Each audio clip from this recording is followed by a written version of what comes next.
La intención del trabajo es principalmente mostrar que el sentido directo e inmediato de este texto, que está puesto unas palabritas nada más, de la profecía de Isaías 7:14, es la concepción virginal. Eso que está presente en la liturgia, en la piedad y también en los grandes comentarios de los santos padres y también en referencias del magisterio, lo que está presente en el corazón y en el entendimiento de cada uno de nosotros cada vez que leemos este texto de Isaías: he aquí que una virgen concebirá y dará a luz un hijo, y que le pondrá por nombre Emmanuel. El sentido obvio, inmediato y directo es justamente la concepción virginal de María.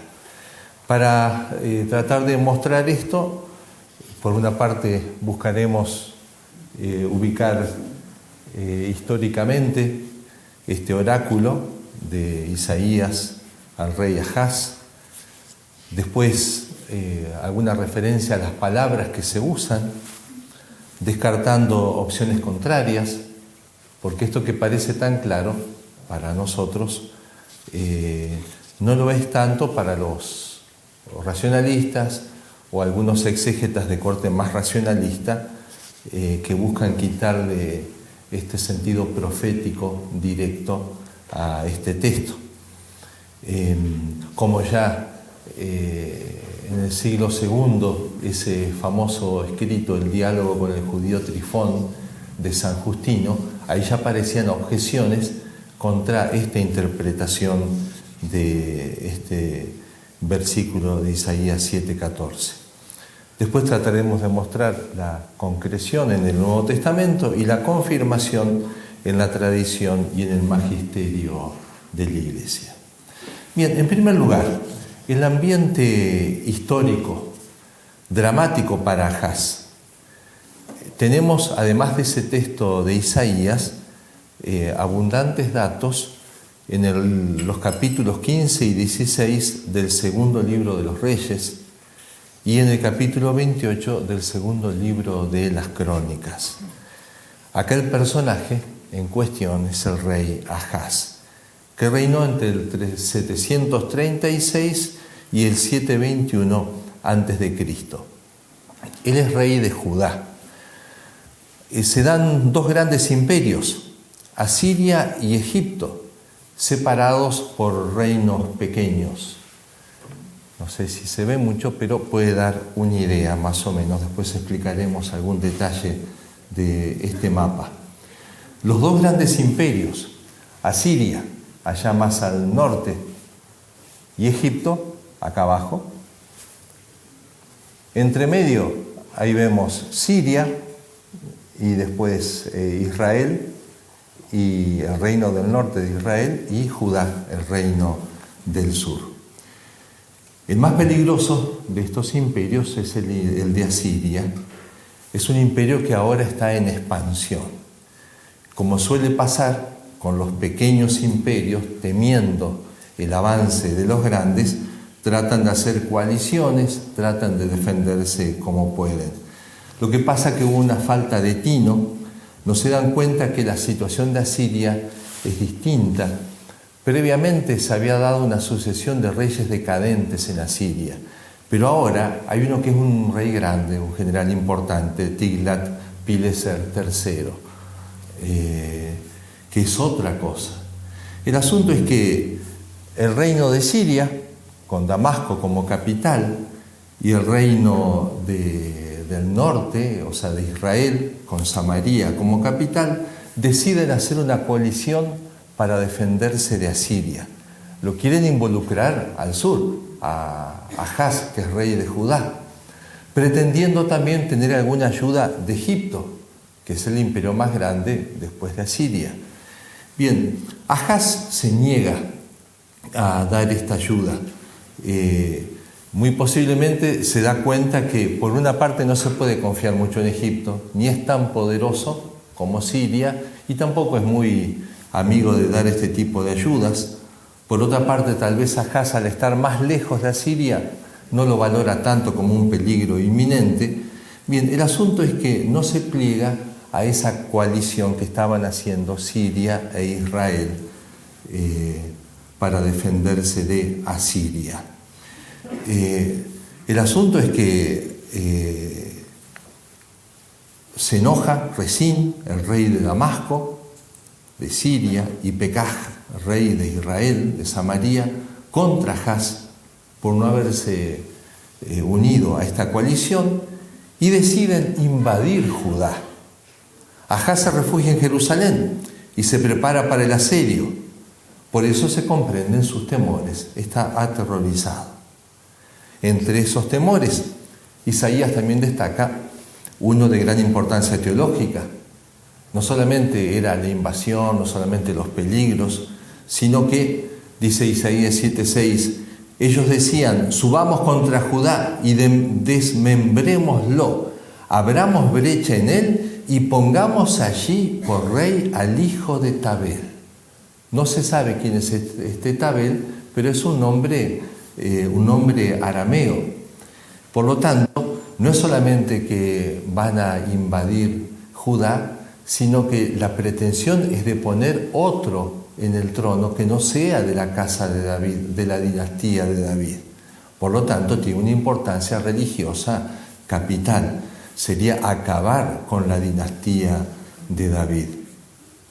Dice Isaías 7:2, la casa de David había recibido este aviso: Aram se ha unido con Efraín, y se estremeció el corazón del rey y el corazón de su pueblo, como se estremecen los árboles del bosque por el viento. Expresiones bellísimas para describir y expresar el terror. Están muertos de miedo, Ahaz, los de la casa de David, porque cuando un ejército, un reino invadía a otro y pretendía anular la posibilidad de insurrección, no solamente destronaba al rey o lo mataba, sino que mataba a todos los posibles sucesores. Entonces ellos sabían la invasión de estos dos reinos y esta pretensión de poner a este Tabel, este arameo, en lugar de uno de David, iba a implicar el pasar a degüello a todos los de la familia de David. Entonces se comprende, humanamente hablando, el terror de toda la familia y el terror de Ahaz, que por otra parte es un rey impío. La Escritura lo presenta como uno que nadie le ganó en ser tan malo, digamos, como Ahaz. Pero justamente el profeta Isaías le va a reprochar no solamente sus pecados. No se trata ahora de corregirle de otros pecados, sino especialmente frente a esta amenaza, le quiere corregir la falta de fe. Porque él, más allá de sus corrupciones, él reina como un sucesor de David. Y tiene que saber que hay una profecía de Dios que pesa sobre la casa de David. Es la profecía de Natán. Natán promete que no se apartará el cetro de David. Debía saber entonces que la pervivencia de la dinastía davídica, de la que habría de nacer el Mesías, tenía sobre sí una promesa absoluta de Dios. En vez de confiar en Dios, Ahaz pide ayuda al rey de Asiria y se hace vasallo suyo y le entrega tesoros del templo, además de los peligros del vasallaje. O sea, se termina uniendo o confabulando con el reino del norte, ahora temiendo a estos dos que vienen, a Siria y a Israel. Pidiendo ayuda al reino del norte, se entrega el poder extranjero, entrega los tesoros del templo, y dice el texto de 2 Crónicas 28:20, y vino contra él Tiglat-Pileser, rey de Asiria, le puso en estrechez y no le ayudó. Bien, al precio de esa ayuda pedida era prácticamente renunciar a la libertad. Así es como pide Ahaz ayuda al rey. Ahaz envió mensajeros a Tiglat-Pileser, rey de Asiria, diciendo: soy tu siervo y tu hijo, sube pues y sálvame de manos del rey de Israel que se han levantado contra mí. Y tomó Achaz la plata y el oro que había en la casa de Yahvé y en los tesoros de la casa del rey, y lo envió al rey de Asiria como presente. Además de esta profanación de los tesoros sagrados del templo, además de esta renuncia a la libertad, entregarse a un poder extranjero, prescindiendo totalmente de toda fe en las promesas de Dios sobre la casa de David, se introducía un peligro tremendo para el reino, que era el sincretismo, porque entregándose así en cuerpo y alma a este extranjero, con el extranjero venían todos los sacrificios idolátricos, inclusive sacrificios humanos, inclusive el mismo Achaz llega a sacrificar a hijos suyos. Hacían los paganos, como hacían los más perversos entre los paganos. Y Achaz, este hombre, sucesor de David, termina también sacrificando a sus hijos. Entonces, la corrupción ya llega al colmo. Llega Isaías, entonces, para exhortarle a Achaz a confiar. Y exhortarle a confiar y a recordarle de alguna manera la profecía de Natán. Esta es la profecía de Natán, 2 Samuel 7, 12, 16. Y cuando tus días se hayan cumplido y te acuestes con tus padres, se le dice a David, afirmaré después de ti la descendencia que saldrá de tus entrañas y consolidaré el trono de su realeza. Más adelante, yo seré para él padre y él será para mí hijo. Si hace mal, le castigaré con vara de hombres y con golpes de hombres, pero no apartaré de él mi amor, como lo aparté de Saúl, a quien quité de delante de mí. Tu casa y tu reino permanecerán para siempre ante mí. Tu trono estará firme eternamente. Bien, esta profecía de Natán tiene dos partes. Una es la promesa absoluta. La casa de David va a permanecer, pase lo que pase. Dios ya se ha comprometido. La otra parte de la profecía es condicional y se refiere al comportamiento que tendrá Dios con cada rey de acuerdo a su conducta moral.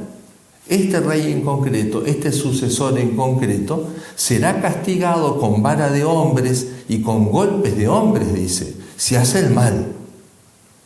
Es lo que pasa con Achaz, ciertamente. Será castigado, y no solamente una vez, varias veces, por el mal que él hizo, pero Dios se mantuvo fiel a su promesa y no se apartó el trono de David y siguió a pesar de todas las vicisitudes hasta la llegada del Mesías.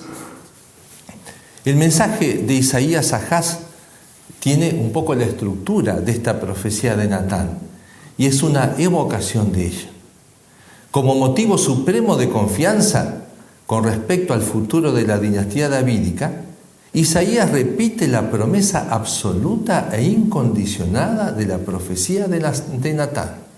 Dice Isaías 7:7, así ha dicho Yahvé, no se mantendrá ni será así, como pretendían los reyes de Siria, de Israel. Vamos a poner a otro en el lugar de Achaz. Dice, no será así. Pero la advertencia y la amenaza a Achaz también está presente, porque la falta de fe de Achaz puede tener consecuencias negativas. Y es por eso que en el versículo 9, Isaías dice, si no os afirmáis en mí, no seréis firmes. Es interesante porque ese afirmarse en él, por una forma de ese verbo poner fundamento o apoyarme en un fundamento, es la expresión del acto de fe.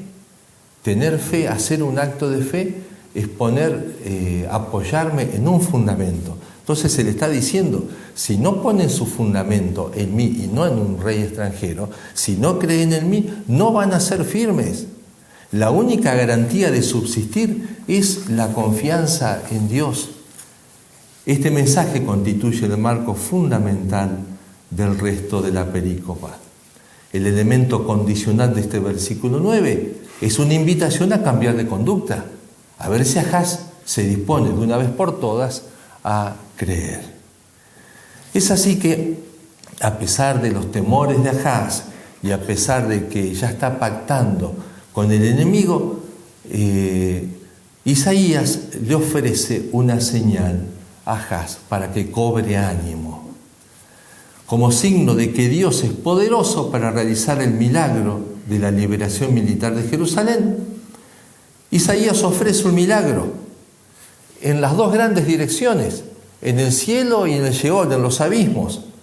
Pide para ti una señal de Yahvé, tu Dios, en lo profundo del Sheol o en lo más alto. Se trata de un milagro de poder, le está ofreciendo un milagro de poder, un signo de poder. Como signo de que puede hacerlo, ofrece a Ahaz otro milagro de poder, sea en el Sheol, sea en el cielo. Dice el padre Cándido Pozo, a quien seguimos fundamentalmente en estas páginas. Bien, Ahaz dice, no la pediré, no tentaré a Yahvé. Indignado, Ahazías lo reprende por su hipocresía, porque en realidad está velando su falta de fe. Claro que no hay que pedir a Dios signos cuando eso viene por una falta de confianza mía o cuando viene por un capricho mío de querer necesitar de comprobaciones cuando la fe es suficiente. Pero cuando es el mismo Dios el que ofrece el signo, ¿quién soy yo para decirle no lo quiero? Como decía muy bien, con sentido más de piedad, San Francisco de Sales, malvado, le decía a Ahaz, aparenta tener gran reverencia a Dios y su color de humildad no quiere aspirar a la gracia con que su divina bondad le convida. ¿Acaso no ve que cuando Dios nos quiere favorecer es soberbia rehusarlo? Que los dones de Dios nos obligan a recibirlos y que es humildad obedecer y seguir con la mayor prontitud su voluntad. Bien, pero ahora Isaías le va a hablar no solo a Ahaz, sino a la casa de David. Ya que Ahaz no quiere pedir un signo, Yahvé mismo se lo dará. Pues bien, el Señor mismo va a daros una señal. He aquí que la almá, la palabra hebrea, que solemos traducir como la Virgen, está encinta y va a dar a luz un hijo y le pondrá por nombre Emmanuel. El texto, lo leemos ahora de una vez. Pues bien, el Señor mismo va a daros una señal, y aquí que una doncella o una virgen está encinta y va a dar a luz un hijo y le pondrá por nombre Emmanuel. Cuajada y miel comerá hasta que sepa rehusar lo malo y elegir lo bueno, porque antes que sepa el niño rehusar lo malo y elegir lo bueno, será abandonado el territorio cuyos dos reyes te dan miedo, el rey de Siria y el de Israel. Yahvé atraerá sobre ti y sobre tu pueblo y sobre la casa de tu padre días cuales no los hubo desde aquel en que se apartó Efraín de Judá, el rey de Asur. Por una parte promesa y por otra parte amenaza de un castigo tremendo.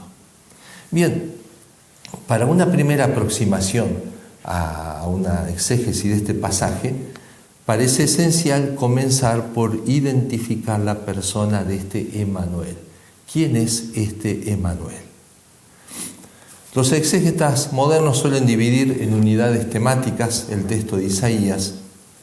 Así queda el capítulo 6 al 12, se le llama el libro del Emmanuel. Aparece varias veces este personaje. Se menciona todo el tiempo. Además de en Isaías 7:14, también en 8:5, en 9, capítulo 9, en el capítulo 11, hablando de los dones que tendrá este Emmanuel. Por esas cualidades, el Emmanuel no puede no ser el Mesías. Es muy claro en todo ese libro del Emmanuel, esos capítulos que tienen esta cierta unidad en Isaías, que el Emmanuel es el Mesías. Por todas las cualidades que dice el profeta que tendrá. Y por ejemplo, un versículo que al pasar se menciona esto, pero es muy importante, Isaías 8:8, dice: seguirá por Judá anegando a su paso, se habla de la invasión que viene, hasta llegar al cuello, y la envergadura de sus alas abarcará la anchura de tu tierra, Emanuel.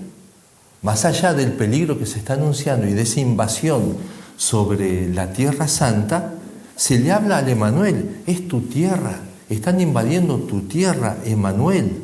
Se trata de la tierra de Judá. Como dice el padre Pozo, ningún rey podía considerarla como suya, por haber como tomado posesión de esta tierra y de sus habitantes como si él fuese el dueño. Es corregido duramente y se arrepiente y hace penitencia intensamente. Por eso, la tierra de Judá es de Yahvé y es del Mesías. Esto estaba presente en los profetas y estaba presente en la fe de Israel. Entonces, solamente de Yahvé y del Mesías es la tierra de Judá. Que se le diga: tu tierra está invadida, oh Emanuel, claramente muestra que ese Emanuel es el Mesías. La garantía que ofrece Isaías a Ahaz no es solo que la promesa de Natán se cumplirá. De esta manera estaría simplemente repitiendo la promesa de Natán, sino también algo en relación a aquello que lo atormentaba, la presión de Siria y de Israel.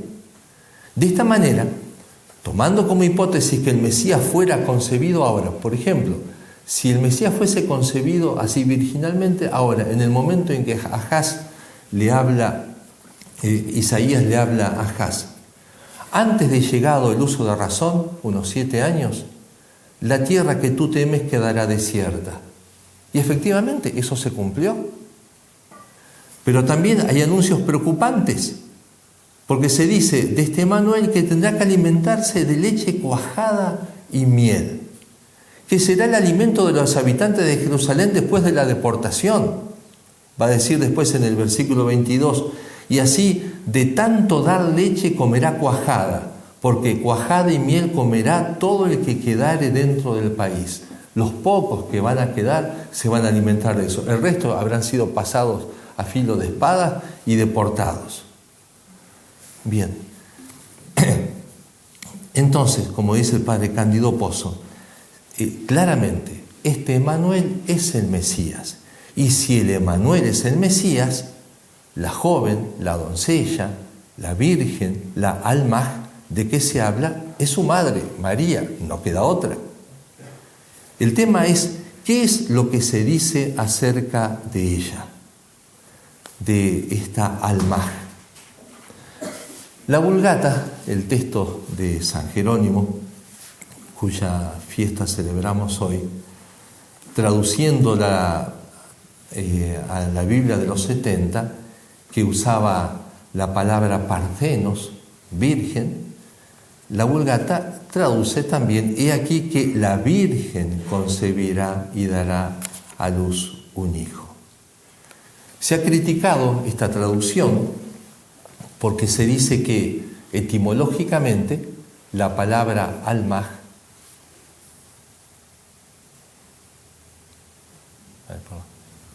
ahí estaba el texto de Isaías, está parthenos,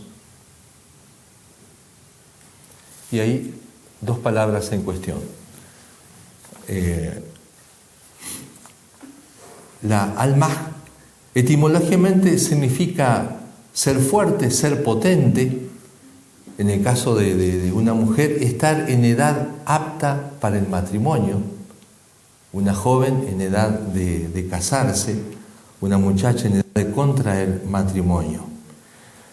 Se ha dicho que no se usa en la profecía de Isaías la palabra hebrea betulaj, que sí significa virgen. Porque Isaías, si quiere dar este signo, que una virgen concebirá y dará a luz un hijo, ¿por qué usó la palabra almaj y no la palabra betulaj, que etimológicamente significa virgen? Bien, pero sería, como dice el padre Pozo y otros exégetas, una grave simplificación tomar solamente la etimología para buscar el sentido de una palabra. Tenemos otros elementos para entender qué quiere decir el profeta o qué quiere decir un pasaje bíblico. Pozo trae ejemplos que se suelen poner. Tenemos, por ejemplo, en el castellano clásico, la palabra doncella, que tenía el sentido de virgen. Inclusive se hablaba de doncellez, haciendo referencia a virginidad. Cuando por otra parte el castellano también tenía la palabra virgen, pero más bien se usaba doncella. Y la etimología es simplemente un diminutivo de mujer, pequeña mujer.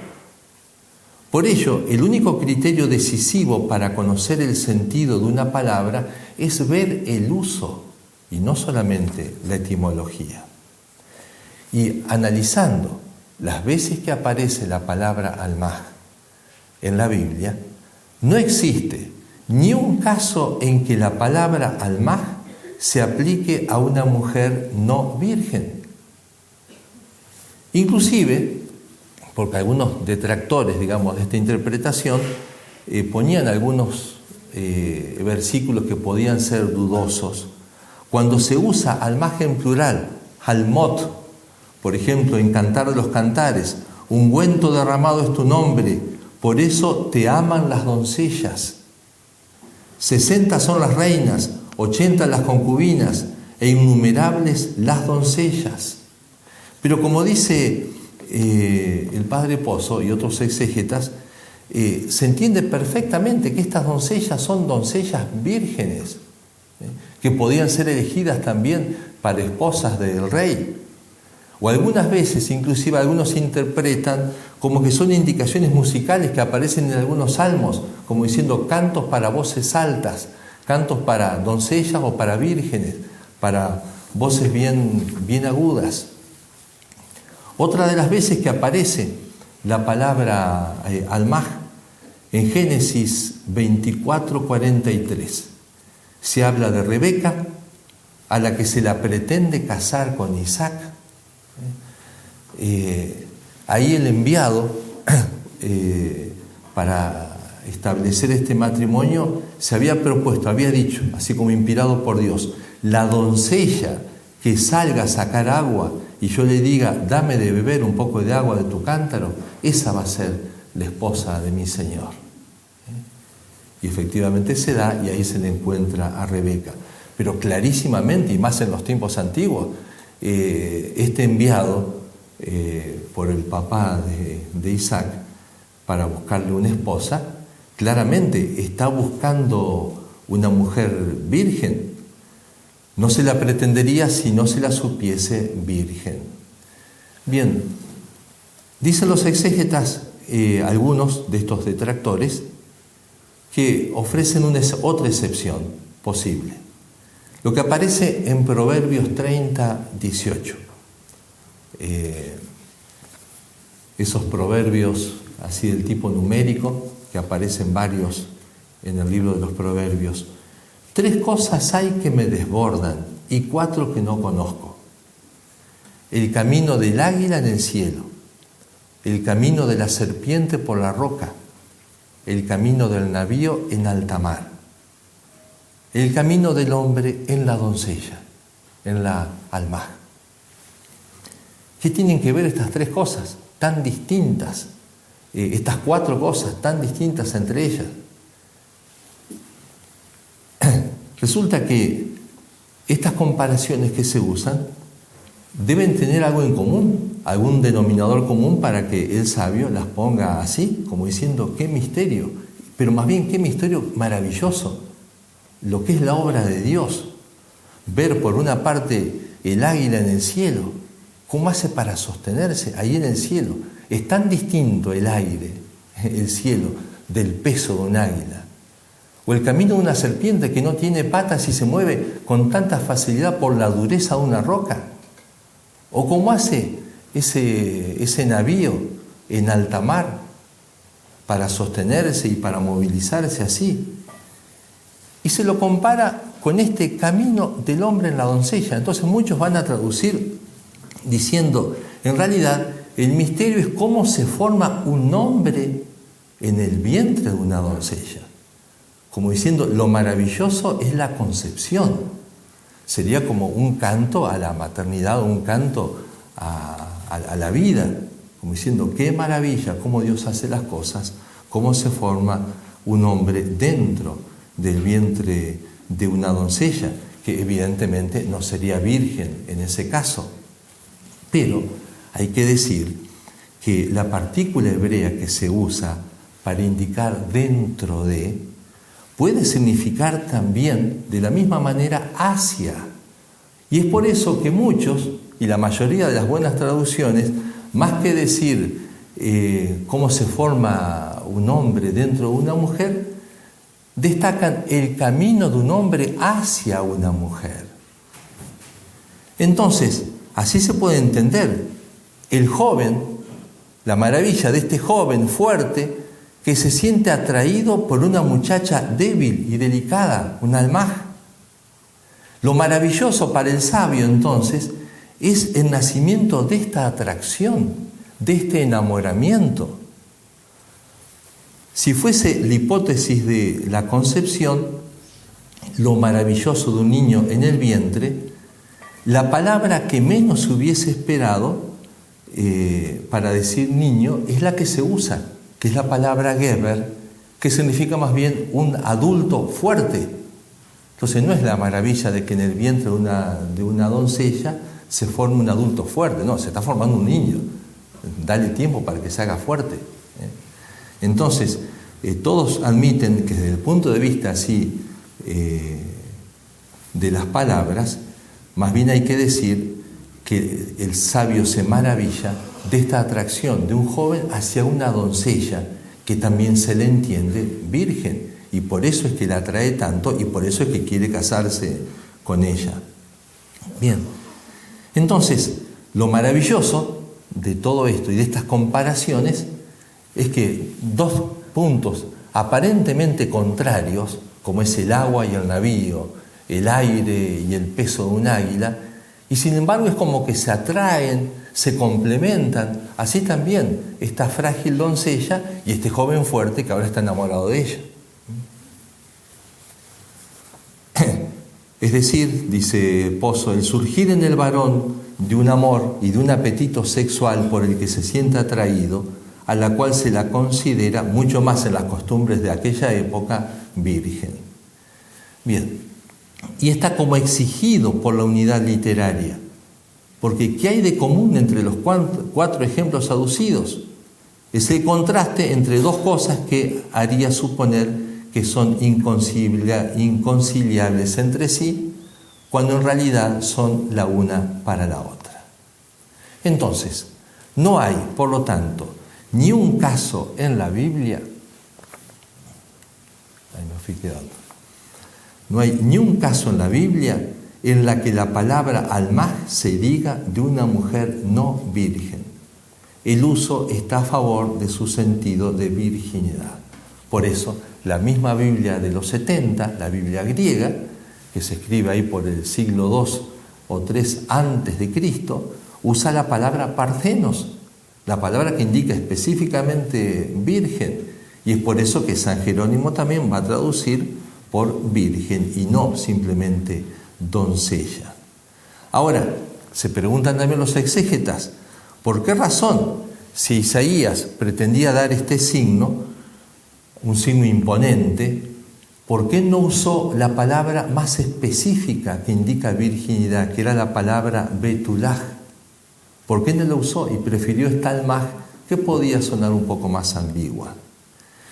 Dicen varios que se puede tratar de una cuestión de matización, porque la palabra betulaj indica, es verdad, una mujer virgen, pero no hace ninguna referencia a su edad.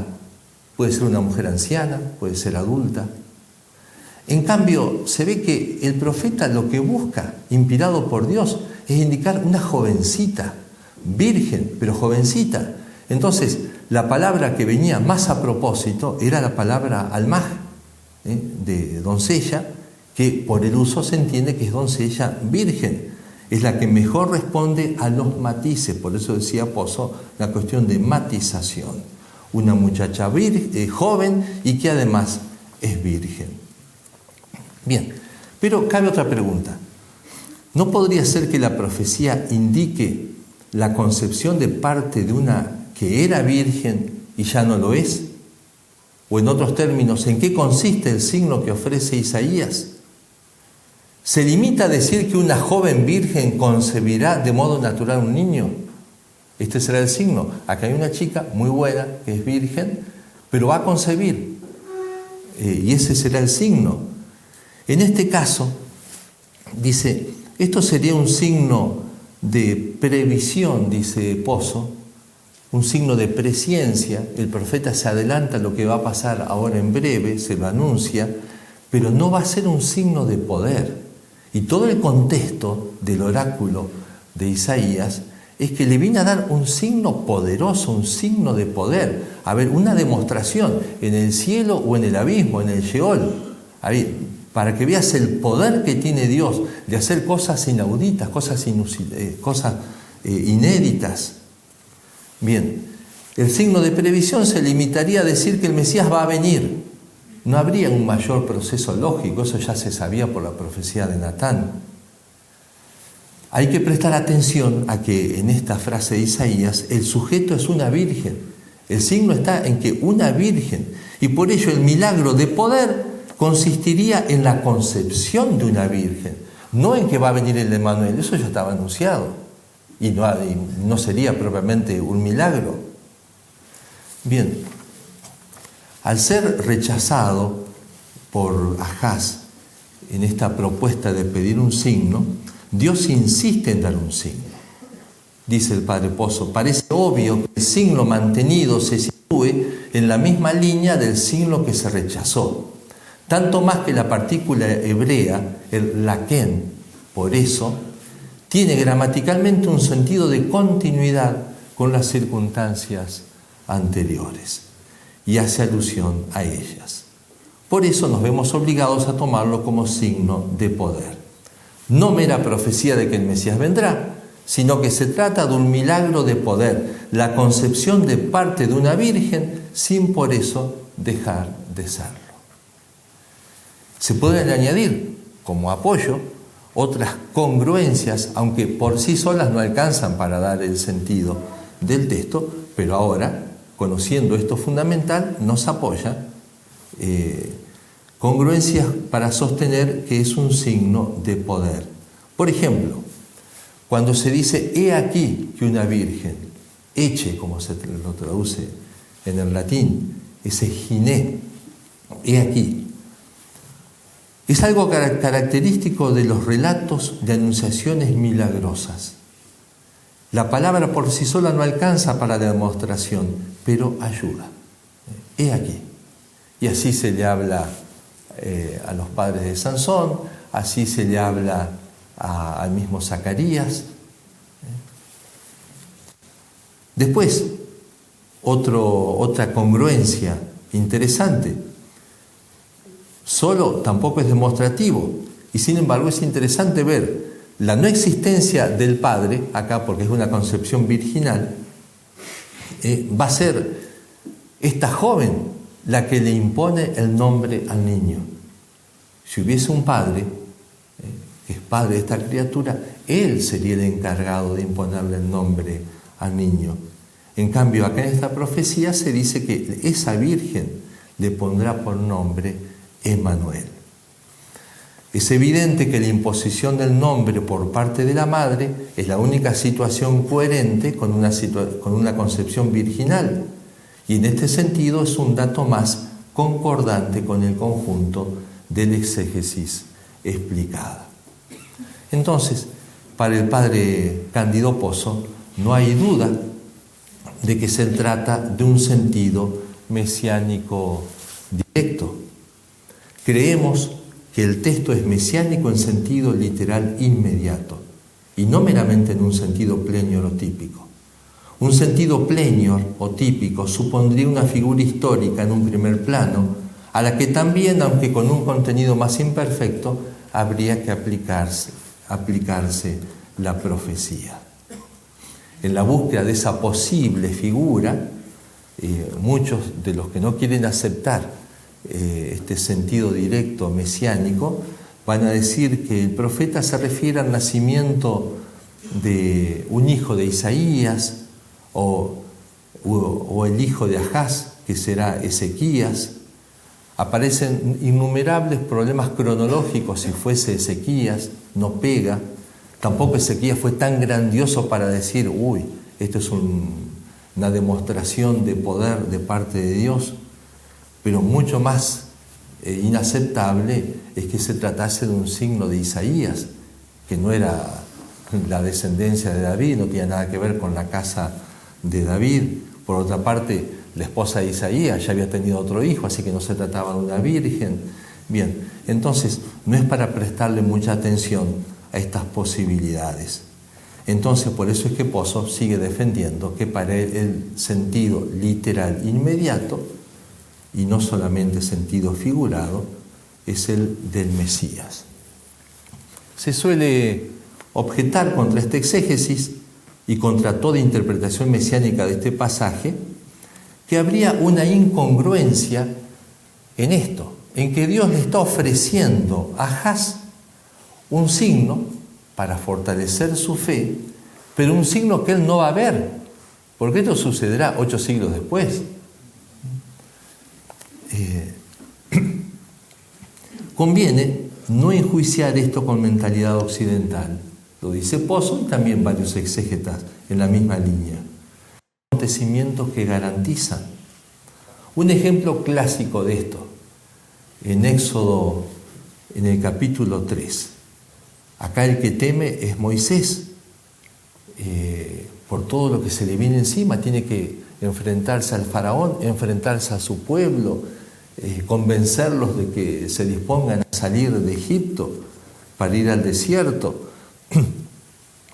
Entonces, Dios le ofrece un signo. Dice, yo estaré contigo y este será para ti la señal de que yo te envío. Cuando hayas sacado al pueblo de Egipto, daréis culto a Dios en este monte.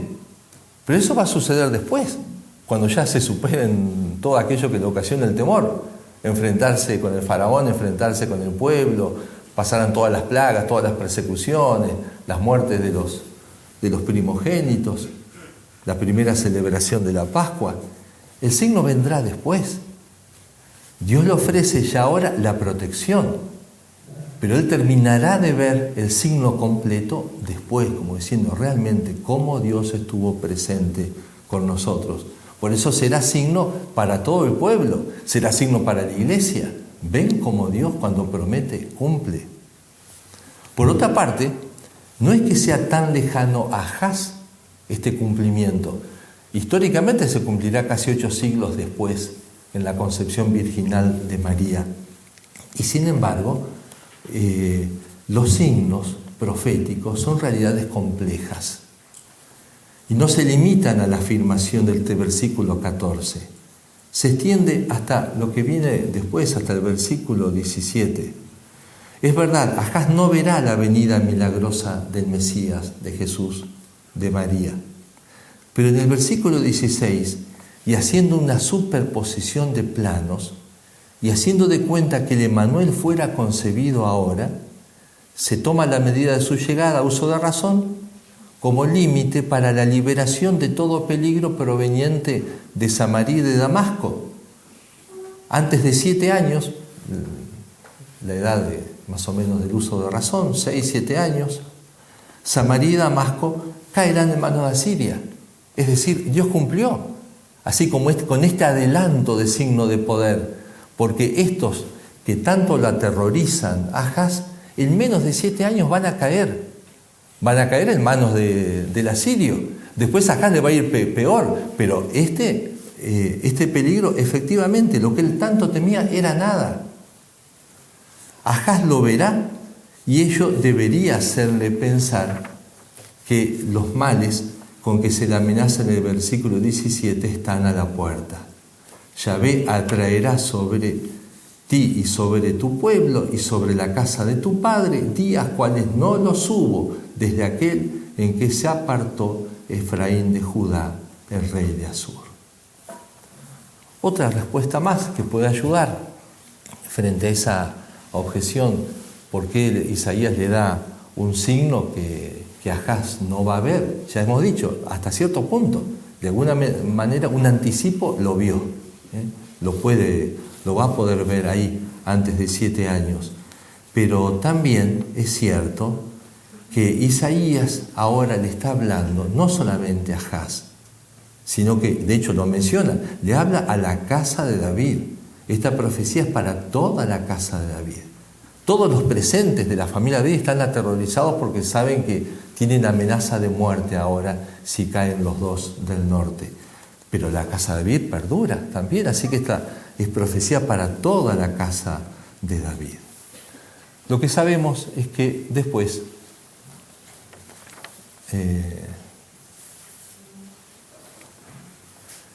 la revelación posterior confirmará que Isaías 7:14 hablaba de la concepción virginal del Mesías.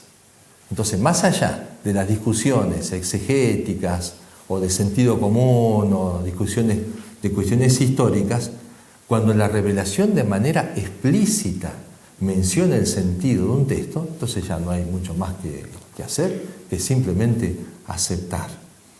Dice el Evangelio de San Mateo 1:20, así lo tenía planeado cuando el ángel, o sea, cuando José está dudando porque no entiende qué ha pasado con el embarazo de María, cuando el ángel del Señor se le apareció en sueños y le dijo: José, hijo de David, no temas tomar contigo a María tu mujer, porque lo engendrado en ella es del Espíritu Santo.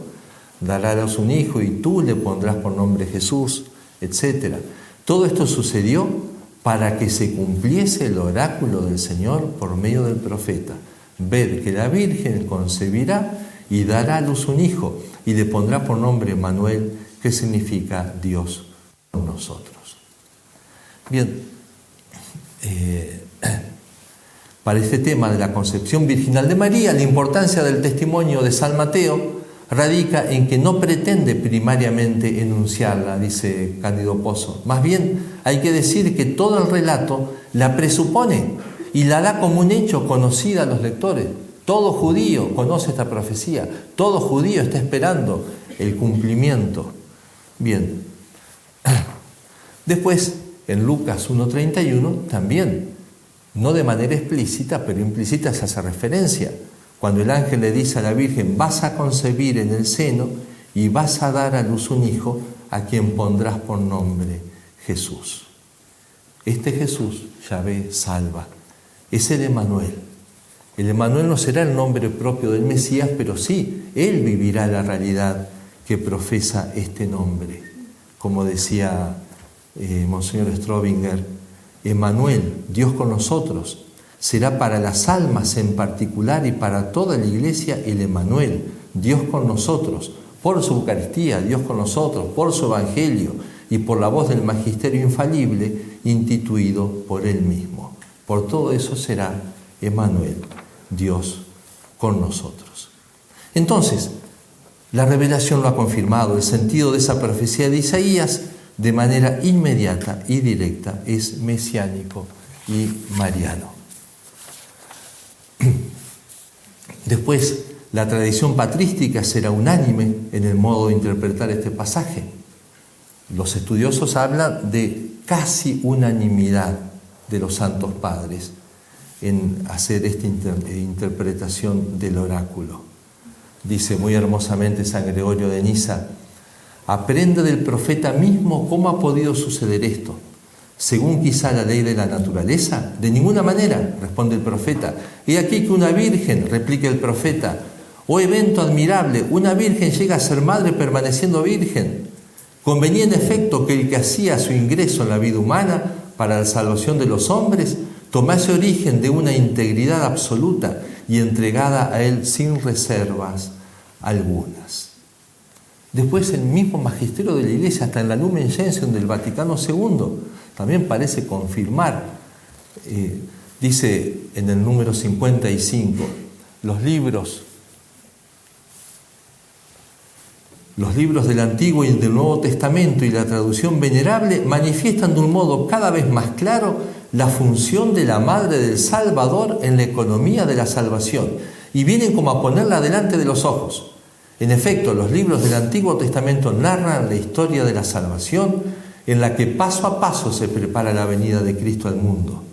Estos primeros documentos, tal como se leen en la Iglesia y tal como se interpretan a la luz de una revelación ulterior y plena, evidencian poco a poco, de una forma cada vez más clara, la figura de la mujer, madre del Redentor.